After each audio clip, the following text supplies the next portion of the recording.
So in our first lecture on numbers, we looked at natural numbers and integers. So now let's see what happens when we try to divide. So let's look at the rational numbers. So we said that we cannot represent 19 divided by 5 as an integer because we cannot find a number k such that 5 times k is 19. So as we know, the way we deal with this is to represent this quantity as a fraction. So we say that 19 divided by 5 is 3 and 4/5. So this number 3 and 4/5 is an example of a rational number. So a rational number, what we usually call fractions in school, a rational number is something that can be written as p divided by q, where p and q are both integers. So as you probably remember from school, the number on the top is called the numerator. So p divided by q, p is called the numerator and q is called the denominator. So just like we had these symbols n and z to represent the natural numbers and the integers, we have a special symbol which is somewhat unusual, which is a q. So q stands for the rational numbers, and again, to just say it's a special q, we write these double lines on sides. So this q with these fat boundaries denotes the rational numbers. So one thing about the rational numbers is that the same number can be written in many different ways. Now this is not true of integers. Of course, we are not talking about changing base from binary to decimal or something. But if you write a 7, there is only one way to write 7 if you have fixed the notation that you are using for writing numbers. And with rational numbers, this is not true because there are many ways of writing p by q such that p by q is actually the same number. So for instance, if we take the number 3 by 5, then we all know that 3 by 5 is the same as 6 by 10 and it's the same as 30 by 50. So when we take a rational number and multiply it by something, the same quantity on the top and the bottom, so 3 times 2 and 5 times 2, we get the same number 6 by 10, or 3 times 10 and 5 times 10, we get the same number 30 by 50. So this is sometimes a nuisance, but it's also sometimes useful. Now there is no reasonable way to compare two numbers like say 3 by 5 and 3 by 4 or 2 by 5 and 3 by 4. If we have two fractions which have different denominators, there is no way to directly compare them. So the only way to compare them is to somehow convert them into equivalent fractions such that they have the same denominator. So the usual way is just to find a number such that both the denominators multiply into that number or factors of that number. Now you can find the smallest such number, which is called the least common multiple, but you can find any number of this form. So for instance, if you want to add 3 by 5 and 3 by 4, now you can't do that directly, but you know that 20 is a number which divides, which is a multiple of both 5 and 4. So you can represent 3 by 5 as equivalently as 12 by 20. You can represent 3 by 4 equivalent. So this is equivalent and this is equivalent. So you have converted these numbers into a different fraction of the same number, but this new representation has the same denominator, and now once the two denominators are the same, you can add the numerators and you can get 12 plus 15 is 27 by 20. So this kind of manipulation requires the denominators to be the same, and therefore is actually extremely useful that we can write the same rational number in many different ways. The same is true if we want to compare two numbers. If we want to check whether 3 by 5 is bigger or smaller than 3 by 4, there is no way to do it directly.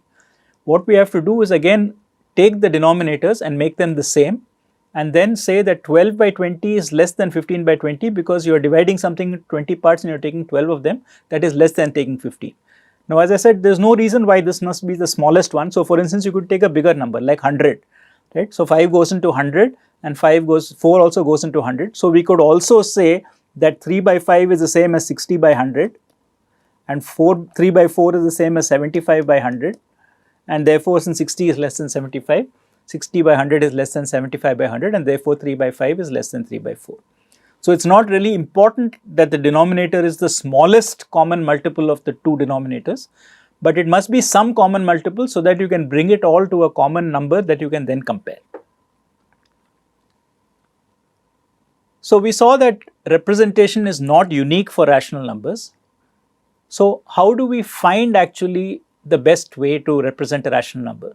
So normally, if we are not using it for some arithmetic operation or for some comparison, we would prefer to have it in a reduced form. So the reduced form of a rational number is one where there are no common multiples between the common factors between the top and the bottom. So P by Q is of a form where we cannot find any factor f such that f divides P and f divides Q.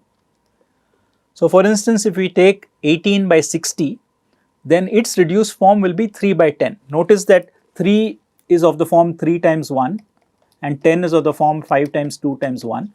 So therefore, there is no common factor between the top and the bottom, and therefore this is in reduced form. So this is called the greatest common divisor problem. So we want to find the largest number which divides both the top and the bottom, both the numerator and the denominator, divide them both by this and then come to something in the reduced form. So in this case, what we are saying is that the GCD of 18 and 60 is actually 6, and we can do this using our prime factorization that we talked about before. So if we look at prime factorization for 18, then 18 is 2 times 3 times 3, right? It's 2 times 3 is 6 times 3 is 18, and the prime factorization of 60 is 2 times 2 times 3 times 5. It's 4 into 3, 12 into 5. So now you can look at what are common. So we have 1, 2 here and 1, 2 here. So we can say that this is part of the same factor. We have 1, 3 here and another 3 there. The second 2 is not present in the first term. So we have a 2 and 3 in 18 which are factors, and we have a 2 and 3 in 60 which are factors, and this gives us the fact that 6 is a common factor. There is no bigger common factor because if we want to assemble a bigger common factor, we have to pull out one more prime from each side, but there is no prime left which is present on both sides. 3 is there in 18, 2 and 5 are there on 60, but we don't have a matching one on the other side, right? So this way the common prime factors are 1, 2 and 1, 3, and so 2 times 3 equal to 6 is the GCD. Now this is not the best way to find the GCD, there are more efficient ways to find the GCD, but this intuitively tells us what the GCD is. You take the prime factorization of both the numbers and you collect together all the primes that occur in both the numbers the same number of times. So here is another interesting property about rational numbers. Now for each integer, we know intuitively that there is something which is the next integer and the previous integer. If I tell you 22 and ask you what is the next integer, then you will know it is 23, and what is the previous one? It will be 21.